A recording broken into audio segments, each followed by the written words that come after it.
예, 글쓰기 6주 3차 시합니다. 6주는 자성찰 에세이를 살펴보고 있죠.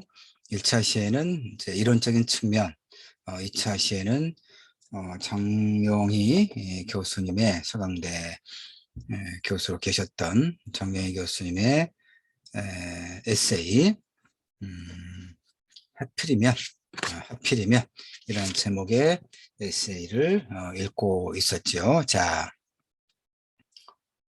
뭐 김재동 씨 관련해서 강의료와 그 내가 갖고 있던 박탈감, 뭐 그건 그 뭐 관점이나 입장에 따라서 다 그 판단을 다를 수 있으니까 뭐 그러려니 하면 됩니다.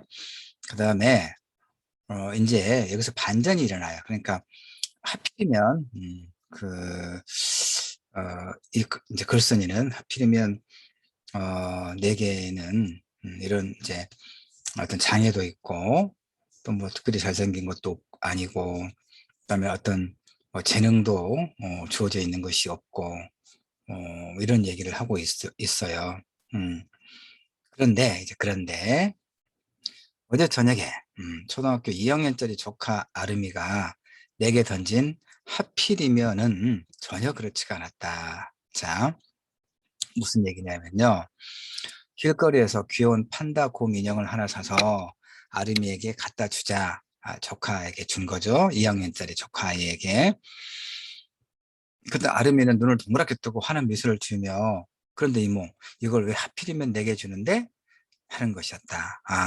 다른 형제나 사촌들도 많고 아무리 생각해도 특별히 자기가 받을 자격도 없는 듯한데 뜻밖의 선물을 받았다는 아름이 나름대로의 고마움의 표시였다. 외국에 살다 와 우리말이 아직 서투른 아름이가 하필이면이라는 말을 부적합하게 쓴 그런 경우죠.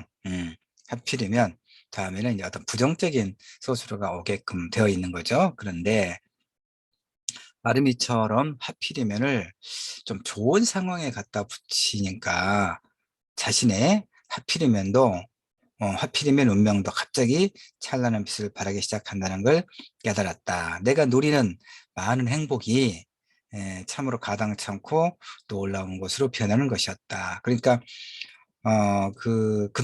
그동안에 하필이면 왜 그 머피의 법칙처럼 머피의 법칙의 그 가산말처럼 왜 나는 장애를 가지고 있고 이러이러할까라고 부정적으로 생각했었는데 초등학교 2학년 그 여자아이 조카 아이의 하필이면 왜 이 예쁜 인형을 나를 주는데 이모라고 하는 그 말을 듣자 생각이 이제 바뀌어지기 시작한 거죠. 그래서 내가 누리는 많은 행복이 참으로 가당찮고 놀라운 것으로 변하는 것이었다. 도대체 내가 전생에 무슨 좋은 일을 했길래 하고 많은 사람들 중에 하필이면 아 내가 훌륭한 부모님 밑에 태어나 좋은 형제들과 인연 맺고 이 아름다운 세상을 살고 있는가. 아무리 노력해도 헐벗고 굶주린 사람들이 그토록 많은데 왜 하필이면 내가 무슨 권리로 먹을 것, 입을 것 걱정 없이 편하게 살고 있는가. 또 나보다 머리 좋고 공부 열심히 하는 사람들이 얼마나 많은데 왜 하필이면 내가 똑똑한 학생들을 가르치고 있는가. 게다가 실수투성이 아나무인인데다가 남을 위해 하는 일이라고는 하나도 없는 나 장량이를 하필이면 왜 많은 사람들이 도와주고 사랑해 주는가. 우리 어머니 말씀으로는 양순하고 웃기 좋아하는 나의 성격 때문이라는데 그렇다면 잘 빠진 육체보다 아름다운 영혼을 타고난 것이 얼마나 다양한 일인가라고 이렇게 마무리하고 있습니다. 하필이면의 이중적 의미를 생각하니 내가 지고 가는 인생의 짐이 남의 짐보다 무겁다고 아우성쳤던 좁은 소견이 새삼 부끄럽다. 창문을 여니 우리 학생들이랑 일산 호수공원에 놀러 가기로 한 오늘 하필이면 날씨가 유난히 청명하고 따뜻하다라고 이렇게 아름답게 마무리하고 있는 글이죠. 지금 여기까지 쓰면 이게 A4 그 지금 내가 이제 이 글씨 되면 지금 여기는 2장 정도 되는데 2장 정도 되는데 여러분은 이제 뭐 그 2페이지 여러분 한 페이지 정도 쓰면 됩니다. 근데 사실은 글을 써보면 이제 알지만 2페이지, 3페이지 쓰는 것보다 그걸 한 페이지 분량으로 줄여 쓰는 게 더 어려워요. 예, 압축해야 되기 때문에. 예, 그러니까, 아, 예, 더 중요한 것과 덜 중요한 것을 가려서 요약하는 것을 이제 여러분이 그런 글을 써보게끔 내가 하는 거예요, 사실은. 자, 설명을 내가 붙여놨습니다. 이 수필은 제1회 올해 문학 문장상을 받을 만큼 문장도 섬세하려니와 그 사색의 깊이로 인해서 독자에게 주는 울림이 크지요. 이 글을 쓴 장량희 교수가 1952년에 태어나서 2009년, 그러니까 상당히 오래전에 10여 년, 1한 2, 3년 됐나 봐요, 지금. 교수는 생후 1년 만에 두 다리를 쓰지 못하는 소아마비 1급 장애인이 되었으나 이를 이겨내고 박사학위 미국에서 받은 것 같군요. 박사학위를 받고 뉴욕 주립대에서 받고 모교인 서강대 영문과에서 교수로 재직했다 이런 얘기입니다. 2001년에 유방암 선고를 받고 두 번의 수술과 방사선 치료를 받은 끝에 회복되었는데 그러나 2004년에 또 척추에서 암이 발생해서 2006년에 회복되었지만 2008년에는 또 간암까지 발병해서 학교를 휴직하고 치료를 받다가 2009년 57세로 세상을 떠났죠. 예. 예. 그의 다른 글들을 이제 읽어보면 그 2차 시에서 내가 보여줬던 지금 이 하필이면이 실려있는 이 수필집, 에세이집, 내 생에 단 한 번 여기 쭉 읽어보면 장애를 가진 것으로 인해서 참아내기 어려운 일들을 많이 겪어요. 뭐가 있냐면 이제 그 길을 가다가 그 길을 가는데 여기 보면 두 다리를 쓰지 못하기 때문에 그 휠체어인가요? 예, 하여튼 뭐 그 장애 이제 신체 장애를 갖고 있으니까 그 가다가 그 이제 여성 그 의류를 아주 그 예쁘게 그 전시해 놓은 쇼 윈도우를 본 거예요. 그 쇼 윈도우 안에 좀 마음에 드는 참 고운 그런 디자인의 옷이 걸려 있는 걸 본 거예요. 이 장량희 선생님이, 장량희 교수가. 그래서 한참 이제 바깥에서 보다가 이제 좀 이제 오전 시간이었던 모양이 아무래도. 그래서 이제 하여튼 문을 어렵게 열고 이제 들어갔는데 그 옷가게 이제 여주인이 이제 여자 주인으로 보이는 주인이었던 것 같은데 그 사람의 반응이 뭐냐면 되게 손님이 들어가면 어떻습니까? 굉장히 반갑게 그 환한 표정으로 아주 반갑게 어서 오세요라고 인사를 하지요. 그런데 이 장영희 교수가 이제 그 목발을 했나 휠체어를 타고 있나 정확하게 이제 좀 책을 들여다봐야 되는데 어쨌든 신체 장애가 겉으로 지금 보이잖아요.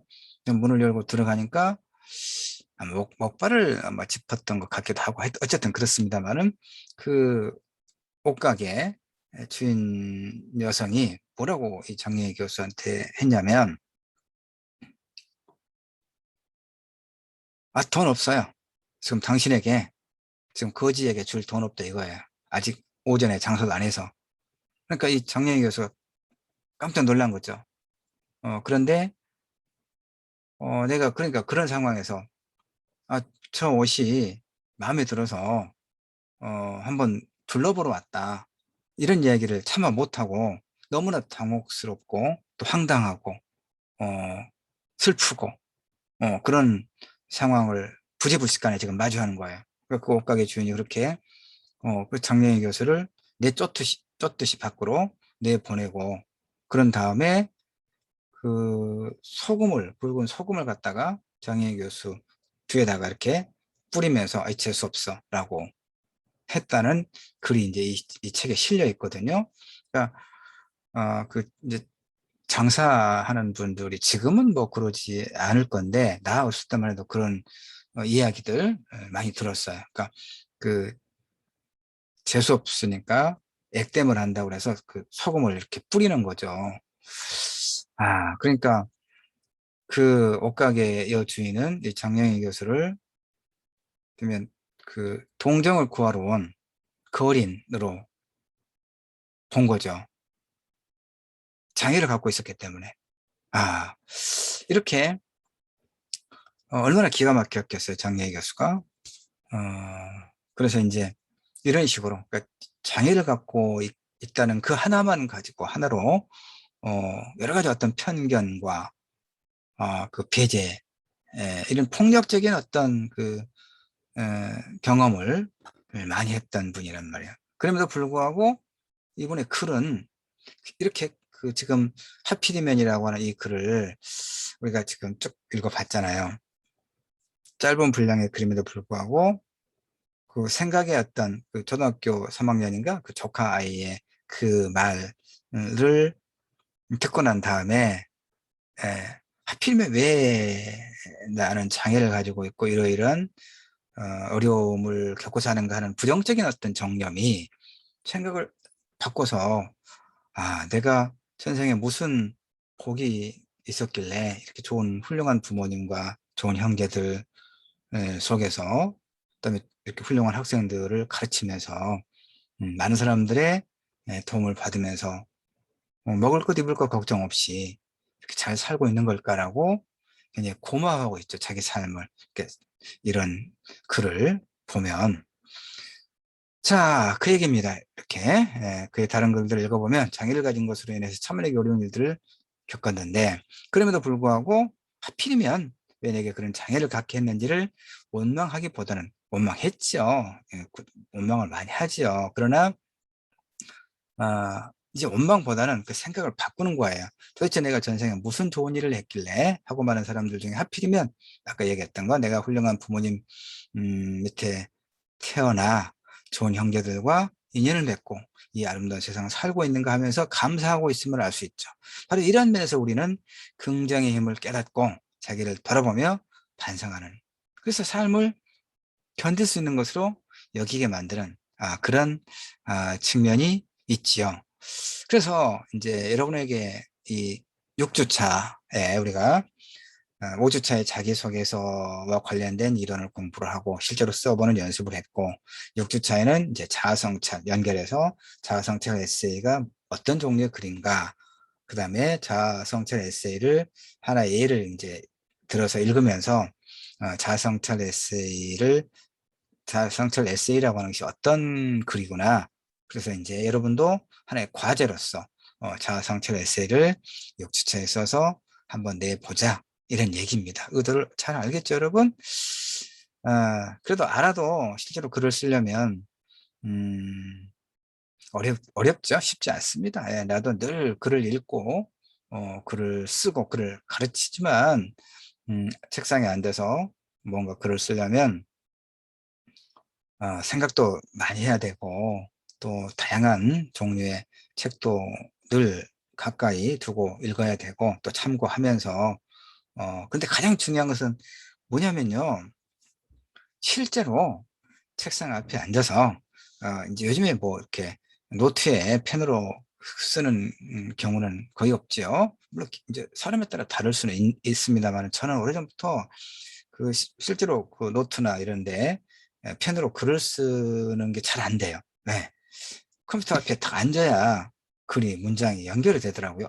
오래전부터 그랬어요. 그래서 그런데 하여튼 내가 말하고자 하는 것은 짧은 종류, 짧은 분량이 짧은 글이든 긴 글이든 또 어떤 종류의 글이든 간에 글은 이론이 아니에요, 여러분. 글은 내가 늘 강조하는 게 뭐냐면 글은 이론이 아니다. 그럼 뭐냐? 글은 노동의 산물이다. 노동의 산물. 그러니까 책상에 앉아야 돼요. 컴퓨터 켜고 노트북이든 컴퓨터는 켜고 앉아서 자 화면 열어놓고 자판을 두들겨야 돼. 한 문장 한 문장 한 문장 쌓아가야 하나의 문단이 만들어지는 거예요. 이건 내가 절실히 경험하는 거예요. 내가 소설로 등단한 지가 20년이 넘었는데 그동안 학교에서 이제 수업도 많이 해야 되고 핑계입니다. 수업도 많이 해야 되고 또 대학에서 살아남기 위해서는 1년에 최소 한두 편 이상의 학술 논문을 써서 학술지에 또 발표를 해야 되고, 이게 실적이거든요. 교수 실적들. 이런 것들이 요구되기 때문에 논문 한 편 쓰려면요, 학술지에 게재하는 그 논문의 분량이 200자 원고지를 환산해서 한 120장 정도, 많으면 하여튼 120장 내외. 그러니까 120장 내외면 A4로 하면, 환산하면 한 15장 정도, 15장 정도 돼요. 왜냐하면 A4 하나에 7장, 7장 반 정도의 분량으로 환산되거든요. 그러니까 한 A4 15장 정도의 분량의 글을, 이제 그게 학술 논문이거든요. 그 학술적 게재하는 일반 논문. 근데 그 논문을 하나 쓰려면요, 내가 한 30편 정도의 논문을 그동안에 발표했다고 했잖아요. 응? 한 편의 논문을 1년에 이제 뭐 적으면 한 편, 많을 때 이제 보통 한 두 편, 많을 때는 어느 해 보니까 한 세 편 정도도 발표하고 그랬던데, 보통 이제 두 편 정도 한 해. 그러면 어, 한 6개월에 한 편 발표했다는 의미가 되겠죠. 예. 그러면 그 논문을 한 편 쓰기 위해서 얼마나 많은 공부를 해야 되는지 몰라요, 여러분. 나는 그 관련된 책을 읽고, 그 선행 연구 논문을 읽고, 내 논문을, 이렇게 내 글을 전개하는 데 있어서 반드시 필요한 글들만 또 갖다가 인용을 하고 적절하게 이렇게 배치, 구성을 하면서 내 논의를 이렇게 펼쳐가고 하나의 완결된 논리적인 그런 체계를 갖춘 글로 완성을 해야 돼요. 그리고 끝난 것이 아니라 이제 학술지에 그 투고를 또 해야 돼요. 투고를 해서 그 세 명의 심사위원이 이제 심사를 해서, 또 어떤 경우는 이제 그 조금 수정을 해서 게재하면 되겠다, 이런 이제 종합 그 결론이 나오는 경우도 있고, 게재 가능 이런 것도 있고, 또는 게재 불가, 이런 것도 많아요. 예. 그러니까 최근에도 정말 어이없는 경우, 이게 참 글이 일정 수준 이상의 그 이제 지적 훈련이 된 연구자들의 그 글이라고 하는 것은, 그림에도 불구하고 A 학술지, B 학술지, C 학술지에 거의 이 평가가 정말 달라요. 사람들마다. 너무나 황당한 평가도 있고, 그 심사 의견을 보면, 내가 이런 부분이 실제로 좀 부족했는데, 그것을 아주 날카롭게 지적하고 있고, 그래서 내가 그 부분을 좀 더 보완하고 공부를 해서 좀 더 완성을 해서 또 이제 나중에 또 제출하기도 하고, 그러니까 참고가 될 만한 좋은 심사 의견도 있는 반면에, 굉장히 감정적이고 아주 싸가지 없이 정말 못되게 그 떨어뜨릴 작정을 하고 쓴 심사평도 있고 그래요. 그러니까 그런 과정을 거쳐서 1년에 한 편 아니면 두 편, 또 많을 때는 세 편, 이렇게 그 학술지에 이제 논문을 발표를 하거든요. 그 시간이 굉장히 많이 걸려요. 그 논문을 한 편을 쓰는데 뭐한 3개월 정도 걸려요, 보통. 음. 지금 무슨 얘기를 하고 있습니까? 뭐 이런 것 때문에 이제 내가 소설에 많이 집중하지 못했다, 뭐 이런 말도 되겠는데, 그러니까 보면은 글은 쓰는 훈련, 그러니까 컴퓨터 열고 문장을 만들고 연결해서 글을 매일같이 쓰지 않으면 도저히 잘 쓸 수 있는 게 아니더라, 이런 얘기죠. 그러니까 여러분에게 자아성찰 에세이를 이제 공부를 하고, 여러분이 두 번째 과제로서 자아성찰 에세이를 쓰려고 할 때도 좀 막막할 수 있다, 그런 얘기입니다. 첫 문장은 무엇으로부터 시작할 것인가. 그러니까 5주차에 자기소개서 쭉 같이 한번 더 자료도 살펴보고, 강의도 들어보고, 6주차에 지금 자아성찰 에세이의 1차 시의 개념과 2, 3차 시의 이 장영희 교수님의 이 글을 한번 읽어보면서 하나의 감을 잡는 거예요. 자아성찰 에세이는 이렇게 쓰면 되겠구나. 사실 그런 거거든요. 그 다음에 내가 또 뭐 하나 좀 보충해 주고 싶은 게 있는데, 잠깐만요. 음,